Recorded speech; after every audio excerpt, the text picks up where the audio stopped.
Bapak Anies Baswedan dengan rendah hati, semua sudah kami lakukan untuk meyakinkan bahwa perahu koalisi ini bisa berlayar. Bismillah. You are the leader, you are the superstar, and you will command koalisi perubahan ini. Sehingga berlayar dan tidak berlayarnya, seberapa jauh kita berlayar dan seberapa cepat, you will lead us all. Pak Anies Baswedan yang akan memimpin kita, tapi kami siap memberikan dukungan penuh agar bukan hanya berlayar, tapi tiba di tujuan, bukan hanya selamat, tapi memang menang dan membawa perubahan dan perbaikan untuk rakyat kita. Semoga sehat selalu, senantiasa amanah, senantiasa dilindungi oleh Allah Subhanahu wa Ta'ala dalam segala ikhtiar perjuangan Pak Anies Baswedan dan tentunya kita semua. Terima kasih sekali lagi teman-teman wartawan. Memperingati bagi saya dan bagi kita semua bahwa kita memiliki amanat konstitusional untuk memastikan Pancasila terlaksana secara tuntas di ibu kota.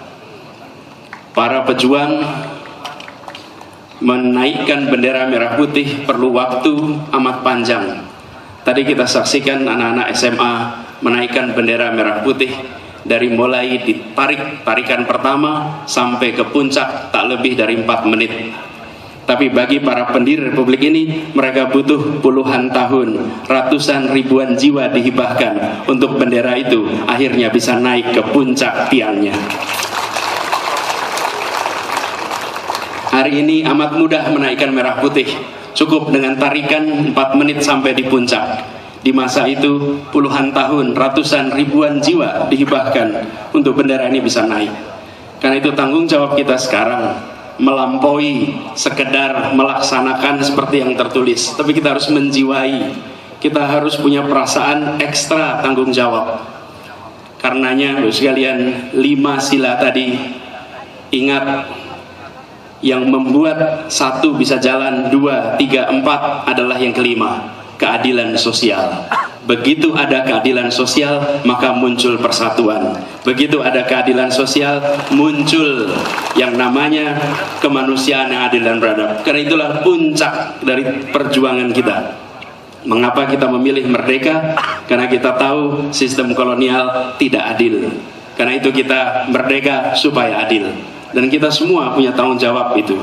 Di dalam sambutan tadi, kita diingatkan untuk menghormati para pejuang.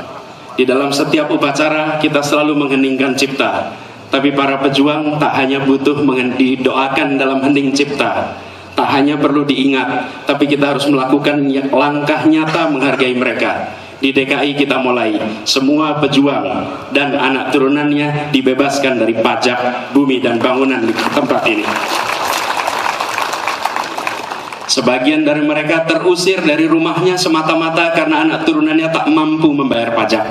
Orang tuanya memperjuangkan kemerdekaan tanah ini, dan anak cucunya tak bisa tinggal di tanah yang mereka tempati dari dulu. Sebuah ironi ibu kota.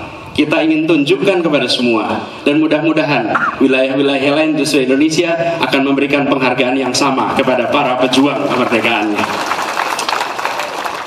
Karena itu saya ingin mengingatkan kepada diri saya sendiri dan kita semua di sini. Mari kita lihat semua aspek dari kehidupan kita di ibu kota. Apakah keadilan ada di dalam pandangan kita? Apakah keadilan ada di dalam mindset kita? Di sebelah timur dan barat sana berderet bis-bis yang akan mudik. Mereka akan membawa penumpang pulang. Bapak sekalian, bertahun-tahun kita menghadang warga untuk datang ke Jakarta dengan berbagai operasi. Kita semua yang berdiri di tempat ini, sebagian besar tumbuh besar bukan di Jakarta. Kita datang ke sini karena dapat kesempatan yang sama, dan kita izinkan warga Indonesia untuk punya kesempatan yang sama di tempat ini. Ini prinsip dasar keadilan, kesempatan yang sama bagi warga negara di mana saja untuk mendapatkan pekerjaan di mana saja, termasuk di ibu kota. Bapak Ibu sekalian, kalau kita tidak secara serius mengkoreksi banyak hal tentang prinsip keadilan dalam kebijakan-kebijakan kita, dalam keseharian kita, yang dikatakan sebagai Pancasila hanya muncul dalam teks. Kita harus buktikan Pancasila bisa dilaksanakan di ibu kota, dan Pemprov DKI yang terdepan di dalam melaksanakan itu. Selamat bertugas Bapak Ibu sekalian, selamat menjalankan amanat ini. Mari kita ingat, jangan hanya upacara sebagai rutinitas, jadikan upacara sebagai cara kita bersenyawa dengan Pancasila. Saya ulang, cara kita bersenyawa. Banyak dari kita membaca teksnya tapi tak bersenyawa. Kalau kita bersenyawa, apapun yang kita kerjakan akan mencerminkan nilai-nilai yang kita yakini kebenarannya, yaitu Pancasila kita. Terima kasih. Assalamualaikum warahmatullahi wabarakatuh. Halo teman-teman, berjumpa bersama saya di Politik Danggi. Siapa yang masih berharap ya Anies Baswedan itu bisa bersama dengan AHY di 2009? Kalau saya sih masih berharap, teman-teman. Kenapa? Karena ini adalah sebuah momen yang datang kedua kali ya untuk Anies Baswedan. Setelah kemarin kalah di Pilpres 2024, kemudian gagal berduet dengan AHY. Dan 2009 adalah kesempatan kedua bagi Anies untuk maju sebagai calon presiden. Dan kesempatan kedua Anies berduet dengan AHY, teman-teman. Kenapa saya mengatakan seperti itu? Karena seperti ini ya, kalau kita melihat memang kedua tokoh ini sebenarnya punya chemistry, teman-teman.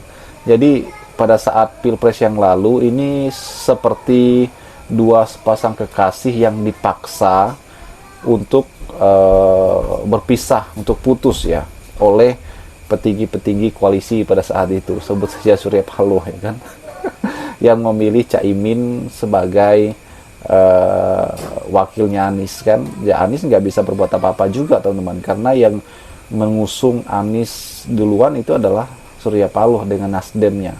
Maka Anies menerima saja keputusan tersebut ya. Tapi itu adalah sebuah masa lalu ya. Karena kalau melihat ke depan, peluang ke depan ya, ini sangat mungkin terjadi. Bagaimana politik itu cair, dinamis, bisa berubah-ubah. Tidak ada musuh yang abadi, tidak ada lawan yang abadi ataupun kawan yang abadi. Semua itu adalah demi kepentingan, demi jabatan, semua demi kesempatan. Nah, kalau kita melihat, kalau AHY mengharapkan Prabowo mengambilnya sebagai calon wakilnya, teman-teman, ya ini nggak mungkin juga ya, karena ada Gibran di sana ya.